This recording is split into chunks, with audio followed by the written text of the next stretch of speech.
Hi, my name is Whitney Gantt, and I'm Gantt Foundation's Global Director for Mobile Agriculture.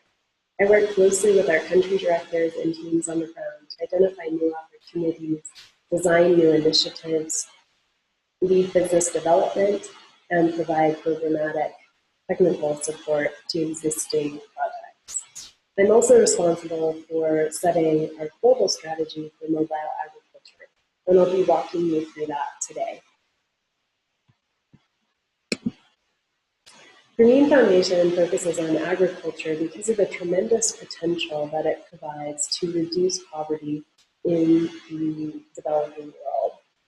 What you see is that agriculture as a sector is 2 to 4 times more effective than any other sector in reducing poverty and raising the incomes of poor households. From a sheer numbers perspective, 2.2 billion people depend on farming as their primary livelihood, and smallholder farmers make up 75% of the extreme poor. They also are the backbone of world food security, providing 80% of the developing world's food.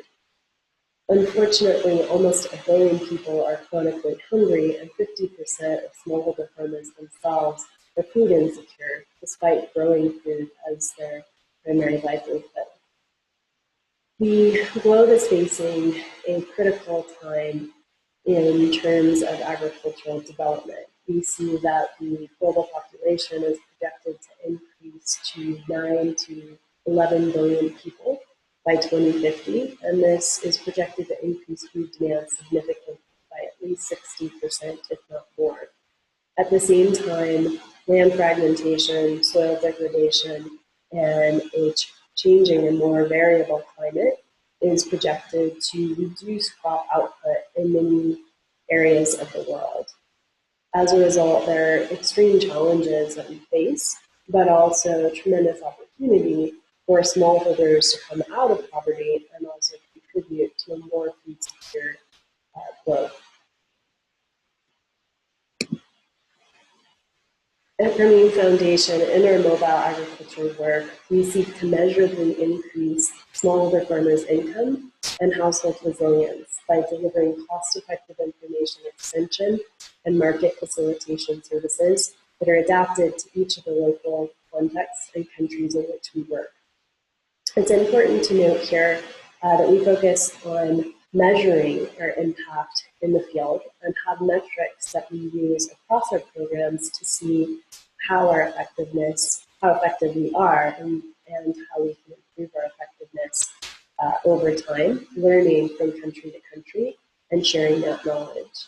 It's also important here to note that we focus not just on increasing incomes, but understand that sometimes as incomes go up, food security and other resilience indicators can go down, particularly if farmers are switching into cash crops. As a result, we look at how we can improve not just farmers' livelihoods, but also their overall household resilience, so their ability to adapt to change and to grow their assets so that they can weather the variable shocks that come with being engaged in the global market and being susceptible to climate change and other variable weather conditions.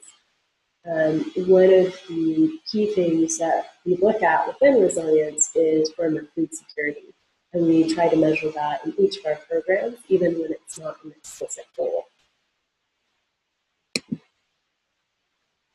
We also work as part of our strategy to identify a variety of skilling partners who can help us take the innovations that we co-design with different market actors to scale so that we can have a transformational impact in the agriculture and mobile for agriculture space. We look specifically for partners who share that mission alignment and that focus on improving farmer livelihoods. That includes agribusinesses, NGOs, research institutes, government extension agencies, and others, and work with them to identify new and innovative solutions that will help poor farmers increase their food security, productivity, and profitability. We do that by taking a three-pronged approach, the first being the partnership, the second being mobile technology. We look at how we can leverage the reach of mobile technology and combine that with the effectiveness of last-mile agents to facilitate two-way information flows that enable transactions and more inclusive value chains.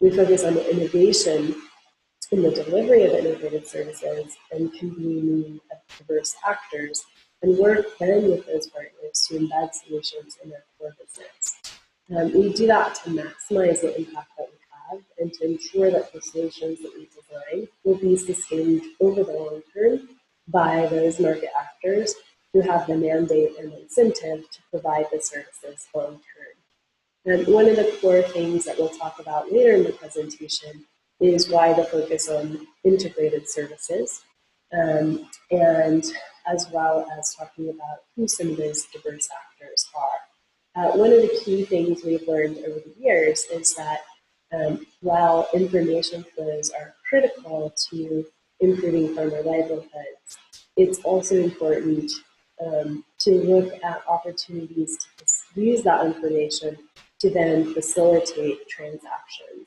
So things like sales to a new market player, or using data on farmer productivity to help microfinance institutions lend to a farmer. So looking at those points where data can actually be used to transact and deliver a service, and where possible, bringing transactions onto mobile platforms through mobile money and other services, it provides a unique opportunity to increase the value that we deliver and ensure that there's a willingness to pay for those services. And the last point that I'll call out that we've learned over the years is that there are a lot of organizations who use mobile technology to either extract data, collect data from farmers, or to push information to them. Whenever possible, we try to use the channel that we create by having agents living and working in farming communities with mobile devices to create a two-way dynamic information flow, so that it's not just pushing or pulling information or data, but it's really more of an ongoing communication channel. Our target farmer segment is both subsistence farmers as well as farmers who are working in loose and tight value chains, so resource limited and small commercial farmers. We recognize that farmers are diverse. There are many segments and many ways to segment farmers, and that to reach the poorest, we need to work with public sector players and subsistence farmers. But the goal is not to stop there. We really want to help those subsistence farmers have access to more markets. And as a result, it's important to work with private sector players who can provide those opportunities and who can work with more capable farmers initially to test some of the innovative solutions, and then bring in other farmers as well who may not have had those opportunities in the past.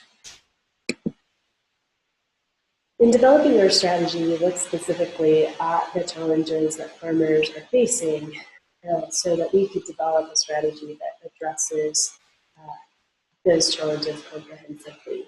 Farmers in general have limited access to information on what enterprises would be most profitable, what types of varieties will be more resilient or more productive, what the best practices are that will increase productivity, and which types of market players will reward them for meeting market standards. Without that information, it's difficult for them to grow their farming businesses and to increase their income.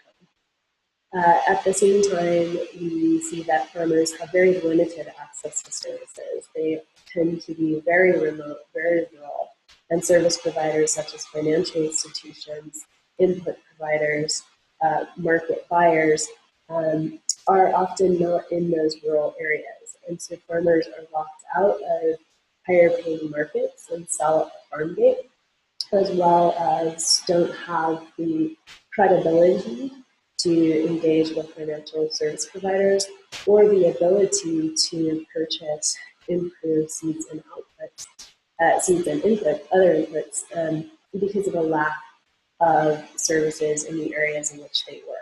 And finally, infrastructure barriers really affect the extent to which service providers and markets can reach farmers. So a lack of physical infrastructure, such as roads, electricity, really makes it expensive to serve farmers. At the same time, a lack of information and data on farmer needs and trends and what's working in reaching those farmers effectively prevents policymakers and research institutes from developing and designing both new policies and new systems that could help improve farmer outcomes. In order to comprehensively and holistically address these challenges, we have decided to focus on 4 areas that we feel we're most well positioned to address. The first is in providing effective and inclusive extension services, looking at ways that we can promote greater accountability, drive additional impact for farming households, and link research to extension, and improve the ability for farmers to participate in value streams as reliable, skilled, and preferred actors. We also see tremendous potential to help farmers link to new markets that will buy their produce and reward them with higher prices for meeting market standards, such as certification or just general packaging and quality standards that a local buyer might demand. We also see agricultural finance opportunities for farmers, and we look at how we can help financial service providers and other actors such as agribusinesses to innovate and integrate new financial service offerings for smallholders that enable them to access inputs such as seeds and varieties, as well as new market opportunities with things such as harvest loans. Finally, we see the opportunity to work with farmers to enable them to access new varieties, new seeds, more productive technologies, so that they can increase their productivity and the sales and prices that they receive. That involves integrating financial market and extension services with inputs provision and innovating on distribution and business models to make it more likely that farmers can afford and access these types of inputs. We have a number of different programs that combine these 4 areas. But before I talk about those, I want to talk about our 3-pronged approach to delivering value. When we talk with our partners, we often talk about our approach being to identify strategic alliances that enable us to work with partners with addressing the key pain points and challenges that farmers face in the countries in which we work. So they're those partners who have a business mandate or a social mandate to improve farmer livelihoods and to interact with farmers.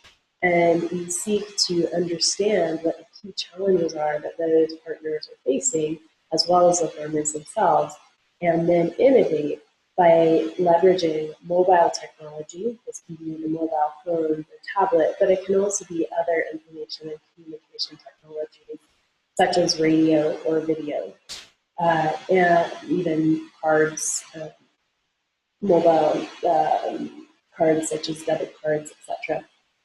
And then we know that the mobile tools themselves, if not in the hands of individuals who are in communities, are of limited use. And so we look at last mile agent networks who can use smartphones and other more advanced technology to reach farmers and help translate in it may be a different language. They ensure that the devices are charged. They can help explain what information services are there.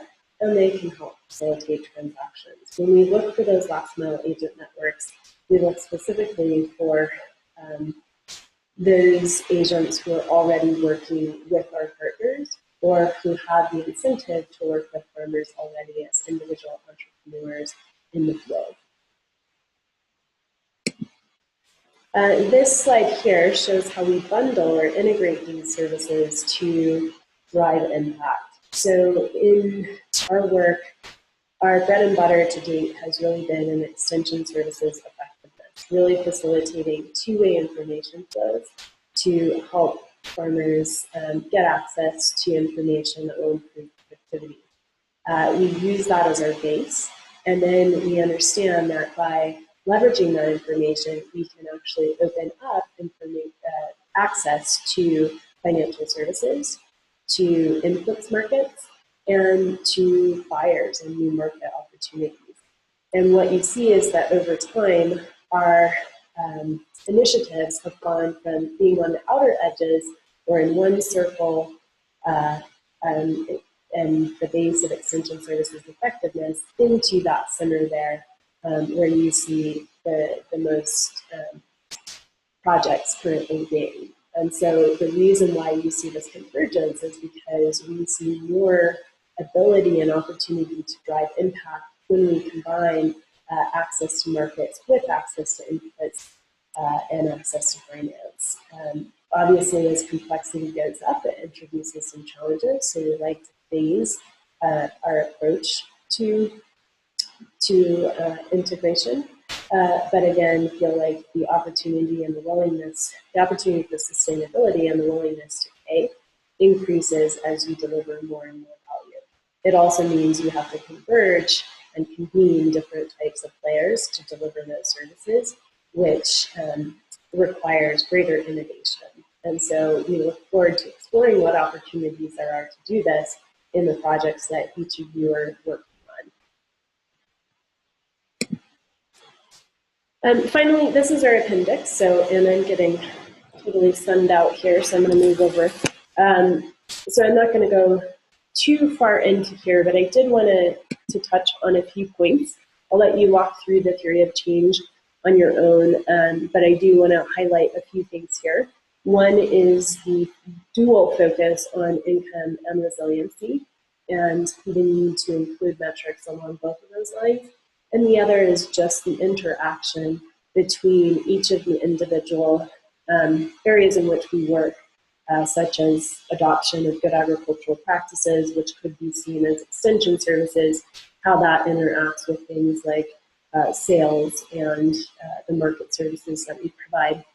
The last point I'll make here is just that on the right-hand side, you see in the gray boxes our theory of change for our partners. And that's really critical, that we look not just at the farmer, but we also look at the partner and what the value proposition for them is. In each of our initiatives, we identify with the partner the business metrics that we will be measuring to prove the business case to the partner, since they long-term will have to continue the investment to ensure the sustainability of each of the innovations that we put forward. So that will be a key component in the work that we do at Carnegie Foundation, is identifying both the farmer and the business metrics. And the other points I wanted to touch on are just the what our must-haves are in terms of guiding principles. These are lessons we've learned over the last almost decade of implementing. One is that as a nonprofit, we're not a forever implementer.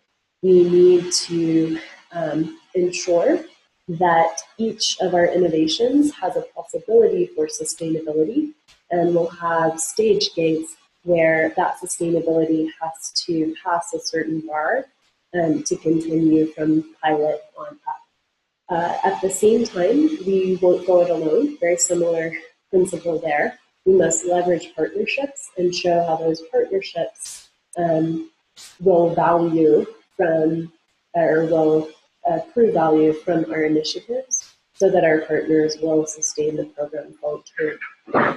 While we do provide access to technology, we in and of ourselves aren't a long-term tech provider. So we must leverage pre-existing technology solutions even when we adapt those for a particular project. We want to find the long-term business owner who will provide the technical support and maintain the solutions after the main foundation has exited. We tend, in a lot of our global programs that are scalable across countries, to work with TARWorks. We also leave the option open for local teams to determine if there is a better local service provider for a particular project or opportunity. And we also work with some other global tech providers, such as Palantir and Aware, which you'll learn more about, I'm sure, through your programs. In some ways, we are ag experts, so I think number 4 can be adjusted, but I think the key here is that our core value proposition is not that we are an organization of agronomists with PhDs in agricultural science, although we have a few folks on staff who do have that technical expertise. We are more looking to partner with research organizations, with the core agricultural technical experts in our partner organizations to then design and deliver the agricultural content services. We can't be experts across the very many value chains that we work in as such a small organization, and we feel our value add is more in working with them to understand how that expertise can be better translated over ICT. And finally, the right solution must leverage pre-existing networks. We understand that often there are not networks on the ground that we can work with immediately, but we are not in the business of organizing farmers. So if there aren't farmer organizations that are already functioning, we can work with those organizations that have that expertise, as well as then looking at new business models where entrepreneurs or others who may have alternative roles in a community could potentially be incented to offer our services. And I think with that, I will conclude this session. You're welcome to look through this